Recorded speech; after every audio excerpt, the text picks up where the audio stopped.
Realidades, una guía práctica y aplicable para resolver las múltiples exigencias de la vida desde una perspectiva bíblica. Con nosotros, René Peñalba.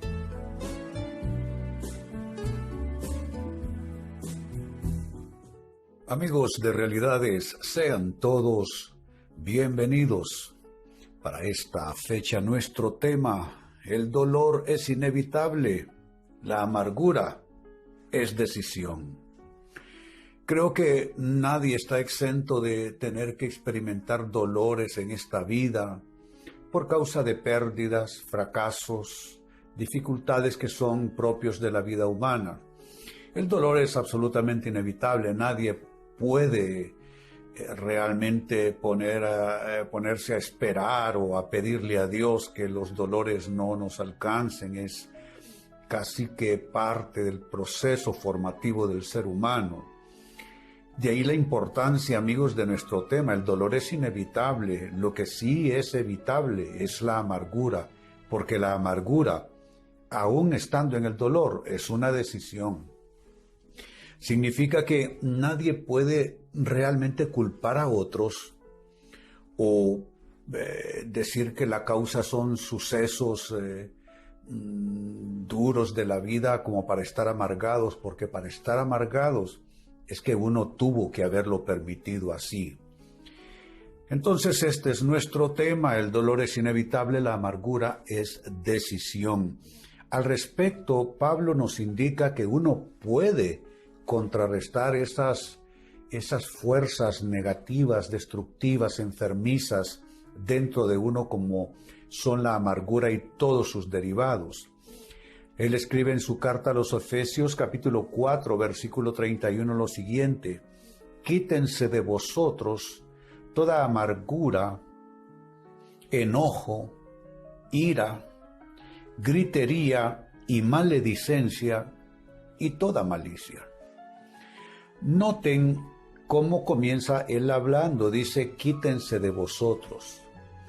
Dios no nos pediría en su palabra que quitemos algo que fuese imposible de llevar a cabo, de realizar.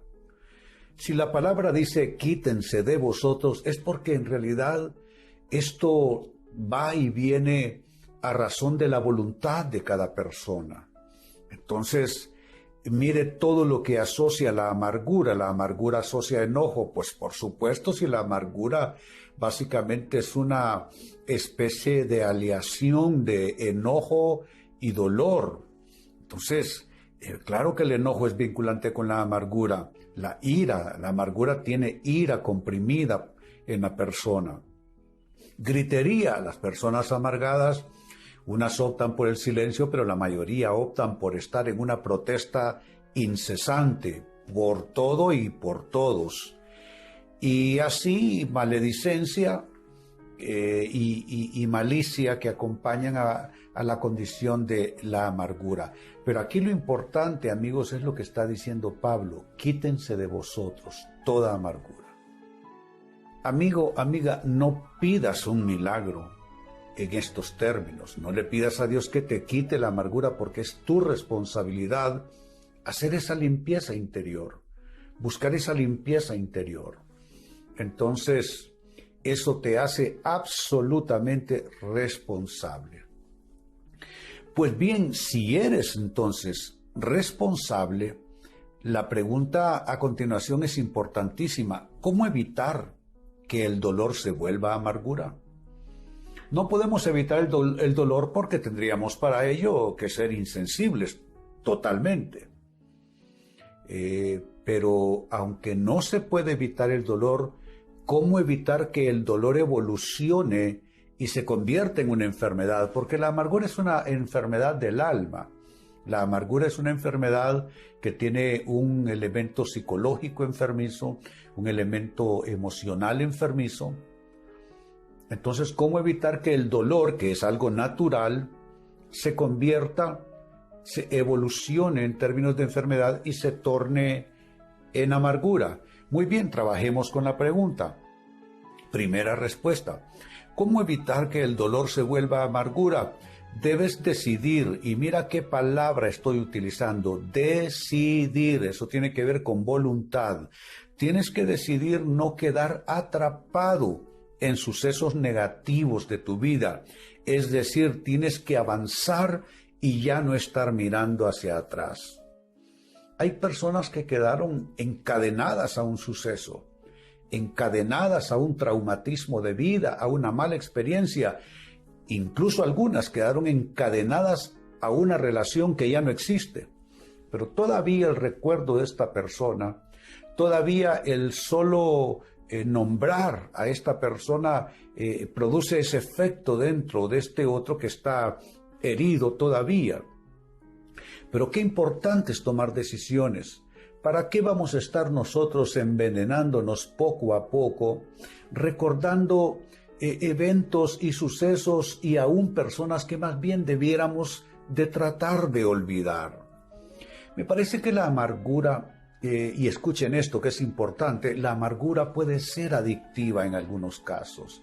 Es decir, uno puede acostumbrarse tanto a la amargura que te termine al final, vamos, no voy a decir que gustando, pero se termina incorporando a tu personalidad, al grado que tu personalidad toda a distancia ya se observa como la de alguien amargado, y eso se nota en la expresión del rostro, en el tono de la voz, en la manera en que interactúas con los demás. Así es que este primer consejo es vital, es más bien crucial, decidir no quedar atrapado en sucesos negativos y avanzar sin mirar más atrás.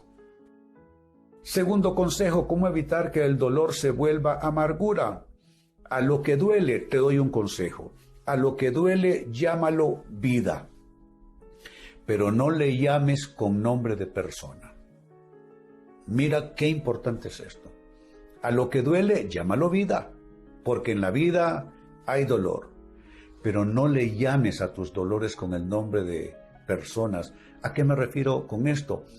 Que no es lo mismo decir, pues hombre, a mí me sucedió esto y esto malo que me afectaron de una manera, de otra, que decir, a mí fulano de tal me hizo esto y esto y esto. Entonces, cuando lo defines en términos del nombre de alguien por allí, entonces tú estás ligado a esa persona, tú estás esclavizada de alguna manera a esa persona. Hay una cadena, hay una ligadura entre esa persona y tú, y no es justo porque puede ser que esa persona ya ni sea parte de tu vida. Entonces, aprende mejor a lo malo que te pasa, llámale vida. No le pongas nombre de persona, porque con eso solamente vas a provocar enfermedad en tu corazón, amargura, odio, resentimiento, rencor. Tercer consejo, ¿cómo evitar que el dolor se vuelva amargura? Debes aprender del dolor y no enfermar del dolor. Como que aquí puede suceder una de las dos cosas. O aprendes o te enfermas con el dolor. Lo mejor es aprender. La Biblia dice que el oído que escucha las amonestaciones de la vida entre sabios morará. La Biblia dice que se aprende mucho del día de luto, del día de pérdida, mucho más que del día de fiesta. Entonces del dolor aprende, pero no permitas que el dolor te enferme. Por eso el consejo, aprender del dolor y no enfermar del dolor. ¿Será que hay enfermedad en ti vinculante con dolores que te han quedado como efectos residuales de malas experiencias? Tienes que buscar sanidad para ese dolor. Y si eso tarda, porque hay dolores que requieren algo de tiempo para sanar, si eso tarda, amigo, amiga, entonces procura aprender lo más que puedas de esa mala experiencia, pero no te dejes enfermar del dolor. Enfermarse del dolor es amargarse de allí en adelante. Y número 4, con lo que voy cerrando, siempre la pregunta es la misma: ¿cómo evitar que el dolor se vuelva amargura? Hay que ver el dolor como parte del proceso de vida. Es decir, no hay vida sin dolor. Entonces, yo no digo que nos lancemos a los brazos del dolor, ¿no? Eso sería una especie de condición morbosa. No es que disfrutemos morbosamente el dolor, pero veámoslo como parte del proceso de la vida. ¿Cómo nace un niño? Un niño nace con dolor. ¿Cómo parte una persona de este mundo? Igual con dolor. Dolor para sí misma y dolor para quienes quedan sintiendo su ausencia de ahí en adelante. Entonces, se te casa un hijo, aparte de la alegría, hay un poquito de dolor allí. Así es que es parte de la vida. Aún tus logros, piénsalo, tuvieron unas etapas de dolor, porque los éxitos en la vida y el obtener o alcanzar nuestras metas es también como estar preñado uno de alguna manera, que uno sufre, así como una parturienta sufre todos sus 9 meses, de igual manera la persona que está gestando un proyecto de vida tiene que sufrir. Si tú no quieres sufrir, hombre, entonces varios metros bajo tierra es lo que te conviene, porque todo aquel que toma en serio un proyecto de vida y se compromete con ese proyecto de vida, tiene que presupuestar que habrán etapas de sufrimiento, que habrán episodios de sufrimiento. No hay vida sin dolor, por tanto, mira el dolor como parte del proceso de vida. Pues bien, leía al inicio para ustedes de la carta a los Efesios algo que pareciera escrito por un terapeuta. Es el apóstol Pablo que dice, Efesios 4:31, quítense de vosotros. Nos insta a usar nuestra voluntad para erradicar nosotros, por nosotros, para nosotros, varias condiciones. ¿Qué condiciones son? Quítense de vosotros toda amargura, enojo, ira, gritería y maledicencia y toda malicia. Todo esto son sintomatologías de la amargura. Una persona que está amargada, está enojada, tiene ira por dentro, a veces explota en gritería, maledicencia porque puede terminar maldiciendo cosas que son bendición, y malicia porque la persona amargada no ve el bien en los demás, solo que se está actuando en su contra. Pues basado en este extraordinario consejo de Pablo, hemos trabajado con la pregunta: ¿cómo evitar entonces que el dolor se vuelva amargura? Y amigos, les he dado 4 consejos. 1, decidir no quedar atrapado en sucesos negativos, sino más bien avanzar sin mirar atrás. 2, a lo que duele, hay que habituarse a llamarlo vida y resistirse a llamarlo con nombre de personas. 3, hay que aprender del dolor y no enfermar del dolor. Y 4, finalmente, ver el dolor como parte del proceso de vida, ya que no hay vida sin dolor. Amigos, con esto cierro el tema, de igual manera me despido. Y les recuerdo que nuestro enfoque de hoy ha sido titulado El dolor es inevitable, la amargura es decisión. Hemos presentado Realidades con René Peñalba. Puede escuchar y descargar este u otro programa en rene-penalba.com.